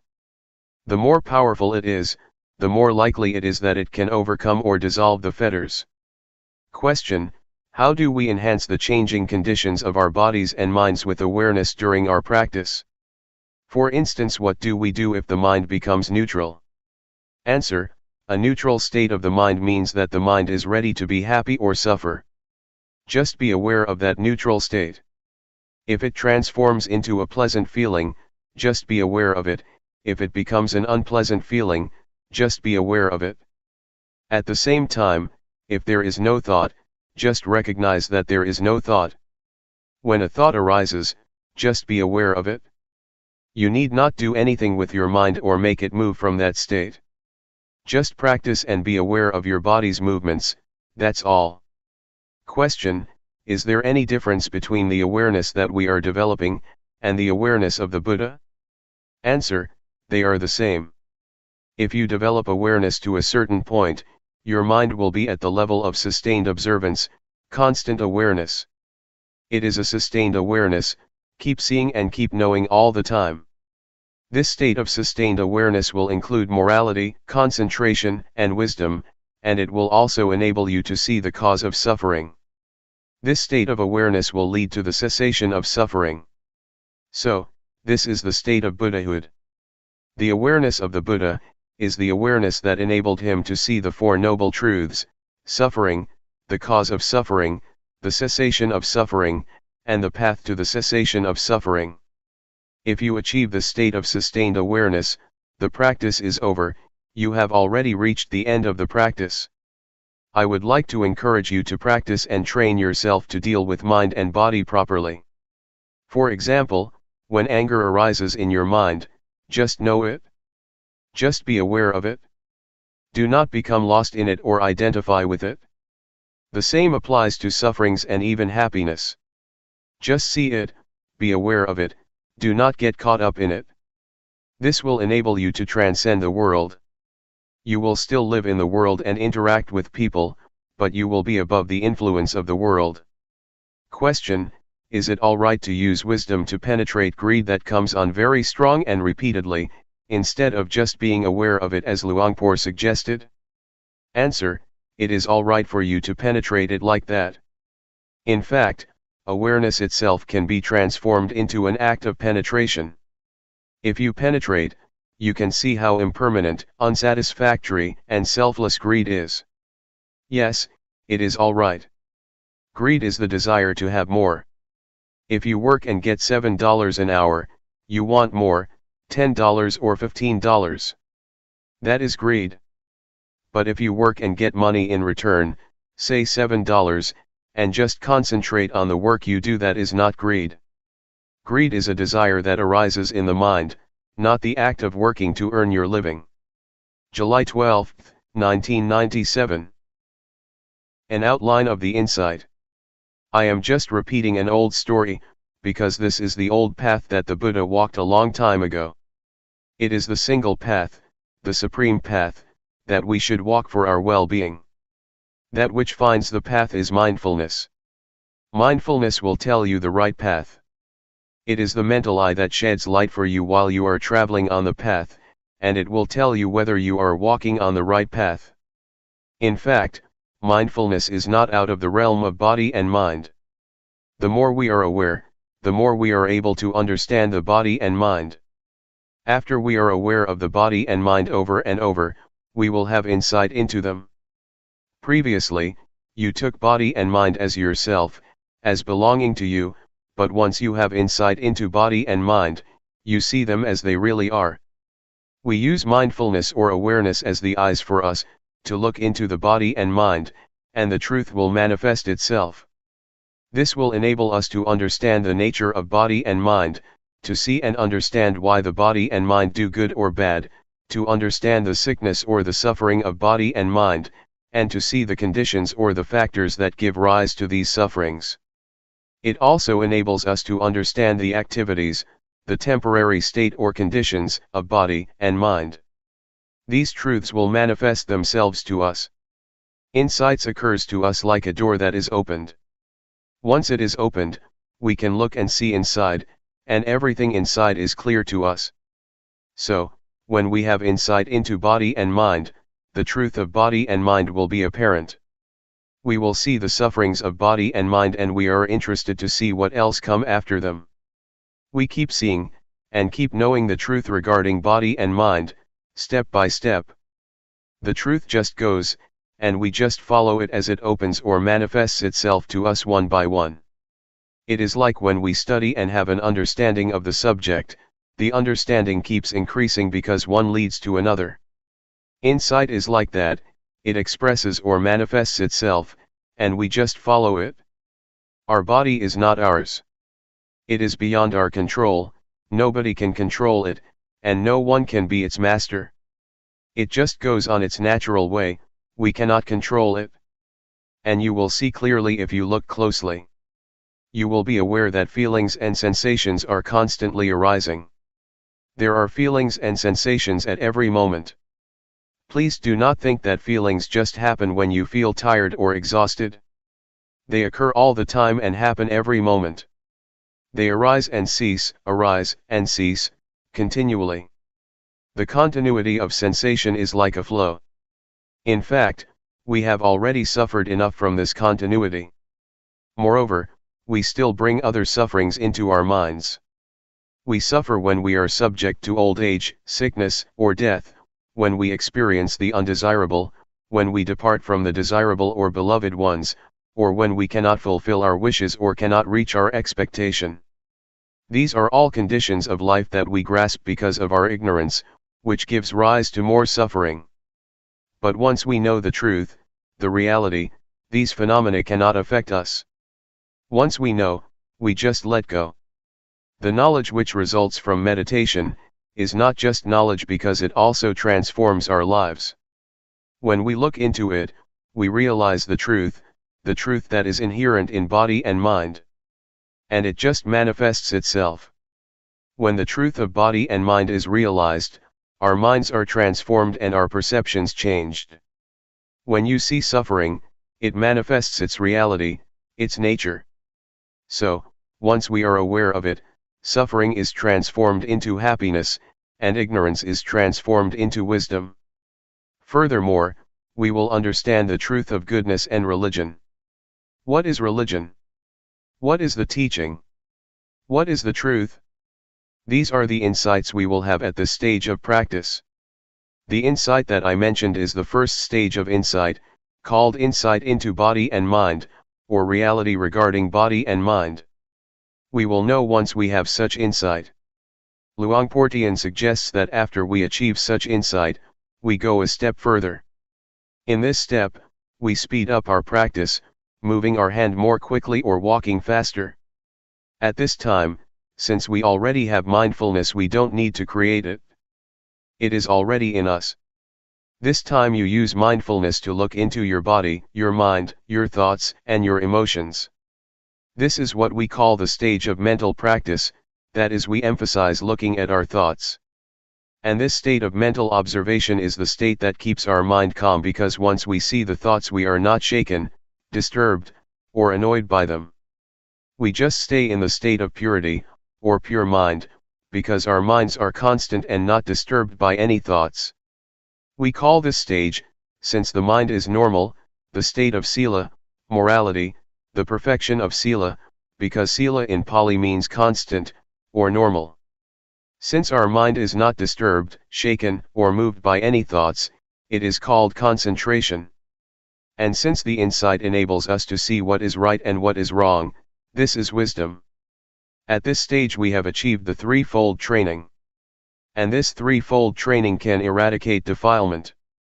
If the mind is calm, it is like still water. It's good. If the mind is shaken or disturbed by thoughts, it's comparable to rippling water.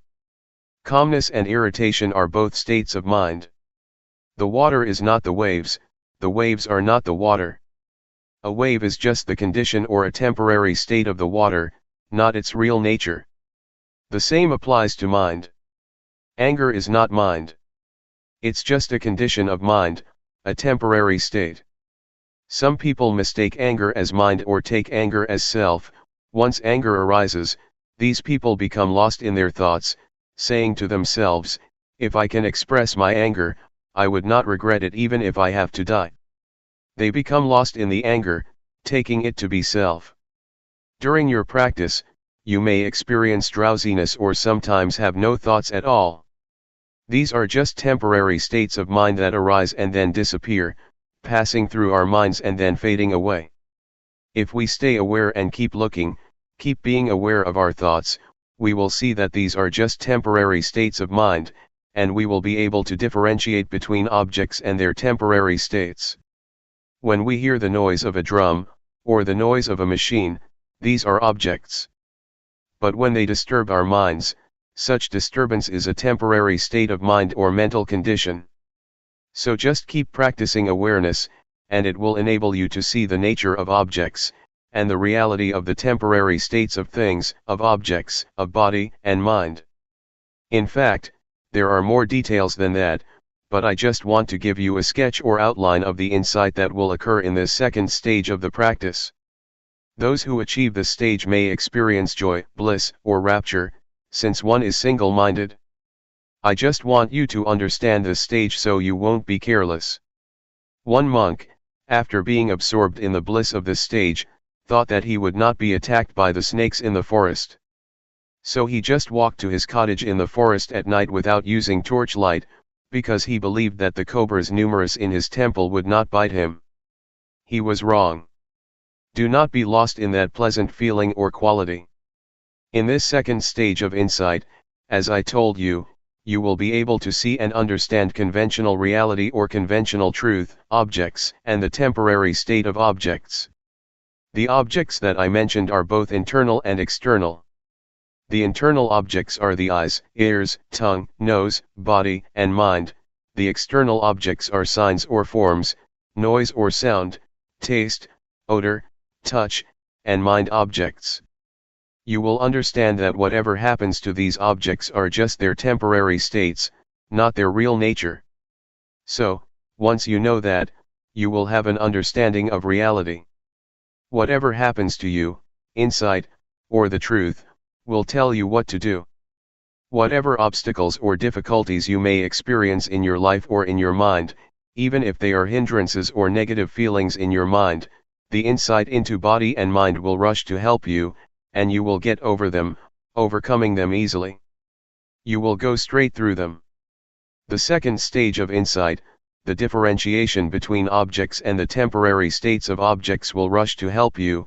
The insight into the three common characteristics of impermanence, unsatisfactoriness, and no self, will also accompany you and come to your rescue. That's how you can go through your problems without many difficulties. Awareness enables us to see good and bad, to see happiness and suffering, to see calmness and drowsiness. Once you see it, just see it. Do not get into it or identify with it. I would like to put awareness into a nutshell and give it to all of you, so that you can apply it to your daily lives. Awareness itself is enough. It is the essence or the heart of the practice, and it will enable you to be born of the Dhamma, to be born of the truth. You can be a monk on your own. In our chanting, there is a word in Pali, Saddhammasho. Saddhammasho means that the monks, or the Sangha, are born of the Dhamma, of the realization of the truth. So, if you have realized the truth and your life is born of the truth, you are already a monk or a part of the Sangha, the noble community. Awareness is the only fundamental for the practice that we can rely upon. In the beginning, we start our practice with mindfulness. In the middle or in the process, we depend on mindfulness or awareness. In the end, the goal or the destination is still mindfulness. So, mindfulness is not only the path but also the goal. Mindfulness shows us the path, the proper path, to live our lives. And this enables our minds to be transformed, or born of the Dhamma. That is why I say, you can be a monk, a bhikkhu, a real bhikkhu, not just one in uniform. If you look at the time of the Buddha, a lot of his disciples became enlightened first, or in my words became monks first, and then were ordained by the Buddha. Almost half of the great disciples of the Buddha attained enlightenment before receiving ordination. That's why I said that we can be monks if our minds are born of Dhamma, or if our minds are supported or sustained by Dhamma. You need not have a robe like me to be a monk or a bhikkhu. It is normal that awareness at this stage can be regressive. But once you arrive at a certain stage, it will stay unchanged. At this stage, you have to continue your training until you arrive at the stage where you need not train yourself anymore. Asakha means the state of mind that requires no further training. Those who arrive at the state of asakha, the state of mind that requires no more training, have reached the state of arahant. What Luangpor is chanting are the verses that the Buddha preached to his mother in heaven. That's all for now.